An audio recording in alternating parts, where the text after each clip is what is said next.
Halo guys, welcome back with us di Teknosans, ngobrolin tekno sambil santai. Oke, kali ini kita akan ngebahas branch and bound atau algoritma branch and bound. Tapi sebelum itu, hostnya kan beda nih. Jadi perkenalan dulu lah ya. Perkenalkan, nama saya Muslim Surya Dewangsa. Dan seperti yang saya bilang tadi, kita akan ngebahas algoritma branch and bound. Algoritma branch and bound ini sangat menarik ya untuk dibahas karena dibutuhkan banget gitu di dalam algoritma. Tapi sebelum itu, sebelum kita ke materinya, aku bakal ditemenin sama narasumber dari universitas dan fakultas juga yang sejalur sama materi kita kali ini, yaitu narasumber. Silakan sini. Halo teman-teman. Oke, halo Kang. Nah, ini salah satu narasumber yang hebat banget, boy. Oke. Dan sebelum kita ke materinya ya, beberapa kali saya menyebutkan sebelum. Oke, Akang boleh perkenalan dulu nggak? Biar talk show atau podcast kita kali ini ada kesaling ketahuan lah antara saya dan Akang ini. Boleh Kang?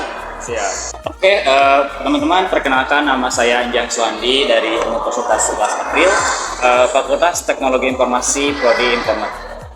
Oke, itu kan apa yang aku bilang itu benar kan, sejalur informatika, karena di informatika ini algoritma ini pasti sangat berguna banget algoritma gitu loh.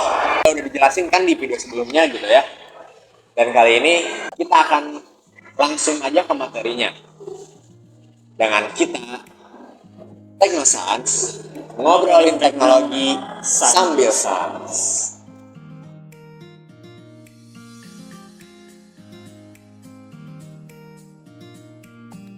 Oke, jadi apa sih algoritma branch and bound dan bagaimana sih penerapannya, implementasinya dalam kehidupan sehari-hari, terus juga cara kerjanya gitu ya. Oke Kang, boleh bisa langsung jelaskan aja apa itu algoritma branch and bound? Oke, teman-teman ya, seperti namanya gitu kan, ya ada branch and bound gitu kan. Nah, branch sendiri itu lebih ke bagaimana ada suatu masalah gitu kan, kemudian satu masalah itu kita bagi ke beberapa sub masalah. Nah, kemudian dari sub masalah itu kita tuh mencari solusi gitu kan, mana sih yang tepat gitu. Nah, di situ ada proses branching gitu sih. Nah, untuk algoritma ini tuh banyak banget digunain gitu kan di kehidupan sehari-hari. Nah, salah satunya kan dalam penerapan teknologi itu mulai banyak banget gitu kan di Indonesia. Berarti untuk algoritma branch and bound ini lebih ke nyari jalan yang cepat ya Kak? Iya. Oke. Kalau misalkan kayak gitu ya, kalau misalkan untuk jalan cepat nih ya, atau jalan yang singkat, gimana sih untuk penerapan atau mengimplementasikannya di dalam kehidupan sehari-hari? Kalau misalnya contohnya dalam kehidupan sehari-hari gitu kan, kita biasanya contohnya misalnya nih kita mau bepergian gitu kan ke suatu tempat, misalnya dari kota A ke B gitu kan, ya otomatis dari kota A ke B itu ada beberapa rute gitu kan yang bisa kita lewati gitu kan. Dalam mencapai tujuan tersebut, misalnya destinasi wisata gitu kan, nah itu mana sih yang lebih cepat gitu kan buat ke destinasi itu gitu kan. Disitulah kayak algoritma branch and bound itu berperan gitu kan buat nyari rute yang lebih efektif gitu kan. Oke, berarti branch and bound ini mencari jalan pintas. Bisa dibilang singkat gitu, singkat. Berarti kalau misalkan kayak gitu, dalam kehidupan sehari-hari pun kita bisa belajar di dalam codingan atau bisa belajar dalam informatika juga bisa belajar untuk kehidupan sehari-hari gitu ya Kak? Iya betul banget, karena kan algoritma sendiri itu kan dasarnya dari pola pikir manusia gitu kan dalam menjalankan kehidupan sehari-hari. Nah, kemudian dari algoritma sehari-hari tersebut diterjemahkan gitu kan ke dalam bahasa pemrograman, sehingga komputer itu dapat berpikir seperti halnya kita gitu kan manusia. Kayak misalnya sekarang itu lagi viral, lagi populer itu AI gitu kan, artificial intelligence itu salah satu produk modern. Iya benar sih. Karena ini kan lagi banyak punya AI gitu ya. Nah di situ juga algoritma lagi branch and bound nih. Pasti bakal berguna banget. Jadi cara algoritma ini lebih teknisnya gitu Kak. Gimana sih?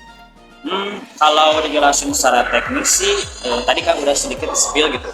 Bagaimana sesuai namanya branch dan bound gitu kan. Nah, di situ ada proses branching gitu kan. Nah, di mana branching ini setiap satu masalah besar gitu kan, kemudian dibagi lagi ke beberapa sub masalah yang menghasilkan beberapa solusi gitu kan. Nah, kemudian dari solusi-solusi tersebut dikumpulkan. Nah, terjadilah proses bounding gitu kan, sehingga si algoritma itu akan memilih mana sih solusi yang tepat gitu kan buat satu masalah yang gitu. Nanti itu ada gitu kan running ini buat menghapus cabang-cabang yang tadi sub tadi yang nggak efektif gitu kan, sehingga ngambil satu cabang yang efektif. Berarti dalam 3 cara ini yang menarik itu menurut aku ya. Iya. Yang ketiga, yang yang menghapus semua segala cara gitu untuk menentukan satu cara yang lebih cepat. Yes. Gila sih. Oke, berarti menarik juga ya ini pembahasannya. Itu banget, kayak kita tuh udah sering banget gitu kan ketemu sama algoritma ini, cuman kayak ada beberapa masa kita tuh nggak sadar gitu kan, Iya, memang betul. kurang aware aja, nggak tahu mungkin. Iya. Jadi kita sebagai orang awam juga kan Iya. tahu gitu kan ya. Iya. Kita bakal belajar algoritma gitu, apalagi branch and bound gitu. Kayak kalau misalkan orang-orang yang bukan informatika gitu ya, pasti nggak tahu kayak ini bisa jalan pintas sih dari mana gitu, kayak gitu sih. Oke, kalau misalkan contoh gitu ya, contoh kasus nyata buat algoritma branch and bound ini untuk mempermudah gitu ya. Jadi contoh nyata untuk mempermudah kita sebagai listener atau pendengar gitu. Gimana sih untuk memahaminya gitu. Jadi ya untuk mudah dipahami gitu gimana sih? Kalau untuk contoh kasusnya tadi kan salah satunya mungkin ada satu yang lebih spesifik ya, kayak misalnya kita tuh punya satu tas gitu kan. Nah, di tas itu ada kapasitas kan biasanya. Nah, dari tas itu kan kita perlunya apa aja sih gitu kan, benda-benda yang perlu dimasukkan ke tas. Nah, dari situ outputnya kan ada sub-sub masalah, kayak sub-sub benda apa sih yang perlu diperlukan gitu kan. Nah, dari situ itu kita itu harus udah tahu gitu kan hasil atau solusinya. Berarti benda ini harus benda apa aja yang bisa masuk gitu kan ke dalam tas itu, dengan catatan kuantitas si produk atau benda yang dimasukkan itu nggak melebihi kapasitas si tas, sehingga penggunaan tas itu efektif gitu. Kayak kan banyak sekali kan banyak jenis gitu kan tas di hari ini, kayak tas buat ke gunung sama tas ke sekolah kan beda gitu, Beda. dalam segi kapasitas, dalam segi barang pasti beda. Nah, di situ algoritma Benz dan Bound itu berperan.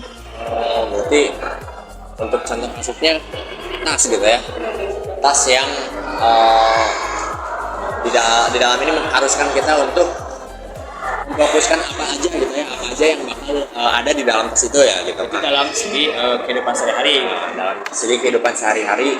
Kalau misalnya dalam segi programming tadi sudah spill contohnya kan dari Google Maps gitu. Ya. Bagaimana algoritma Benz and Bound ini bisa cari rute yang lebih baik gitu kan buat sampai ke tujuan tadi gitu. Karena kan tadi kalau misalnya gak mungkin juga kan kita meriksa satu-satu rute gitu. Iya, betul. Sampai kayak solusi ini yang berarti ini yang efektif gitu. Iya. Kayak waste banget gitu kan ke waktu, gak efektif juga. Nah, jadi peran Benz and Bound itu di situ buat nyari yang Berarti branch and bound ini dipakai banget gitu ya di di Google Maps, karena yang kita tahu kan Google Maps itu bisa mendeteksi atau bisa ngasih tahu kita gitu apa di mana aja gitu jalan pintas yang bakal dituju gitu, bakal sampai ke tujuan gitu. Walaupun mungkin jalan pintasnya kadang ya sampai ke pelosok gitu kan. Tapi itulah gunanya algoritma branch and bound di Maps tuh. Oke, kalau gitu tips and trick gitu ya, buat memahami algoritma ini lebih cepat gitu. Selain mengimplementasikannya di dalam kehidupan sehari-hari, terus juga mendengarkan contoh-contoh yang mungkin menurut kita juga ini tuh algoritma branch and bound gitu. Boleh banget buat teman-teman ya, mungkin saat ini tuh kayak lagi belajar, terus kayak lagi pengen tahu aja gitu kan apa sih algoritma brand and bound gitu kan. Nah, buat tips dari aku pribadi sih, mungkin teman-teman bisa pahami dulu gitu kan masalah apa sih yang teman-teman mau pecahin gitu kan, karena nggak semua masalah bisa pakai algoritma ini gitu. Betul. Karena dari algoritma itu banyak kan jenisnya. Iya, betul. Salah satunya ini. Itu dulu sih, pahami dulu masalahnya. Nah kemudian kalau misalnya cocok, nah teman-teman bisa kaji lebih lanjut lagi gitu kan, memakai algoritma. Kemudian yang kedua mungkin teman-teman bisa cari teman atau cari circle ya yang pengen sama-sama belajar juga gitu kan terkait algoritma ini, terus kayak ikut beberapa project gitu kan, biar mungkin lebih memahami gitu kan dari segi konsep dan cara kerja si algoritma ini. Kemudian yang ketiga itu ada latihan juga kan, teman-teman kayak tadi kan project, bagaimana si project ini kayak latihan lah buat memahami si algoritma ini. Karena kalau misalnya kita tahu terus kita nggak ada latihan ya percuma juga gitu. Iya, betul. Sehingga kapasitas pemahaman kita ya stuck di situ aja gitu kan. Betul. Nah kemudian yang ketiga itu pakai alat-alat modern seperti AI dan lain sebagainya dan media-media pembelajaran yang lain buat membuka cakrawala kita gitu terkait algoritma. Yang paling penting mungkin yang terakhir itu kayak jangan takut salah teman-teman, jangan takut buat coba gitu kan, buat mengetahui, pengen tahu aja gitu kan algoritma ini, tanya-tanya aja sama yang ahlinya dan narasumber yang terpercaya. Jadi yang paling penting adalah jangan takut salah. Iya. Ini ya. Di video sebelumnya juga kita udah notice gitu. Setiap apapun yang kita lakukan atau misalkan kita sedang belajar apapun, jangan takut salah. Oke, berarti kita akan kilas balik dulu nih. Karena ini udah mau pembahasannya udah mau selesai kan. Iya. Jadi algoritma branch and bound itu secara keseluruhan ya adalah suatu cara gitu ya, suatu cara untuk menentukan solusi dari permasalahan-permasalahan yang banyak.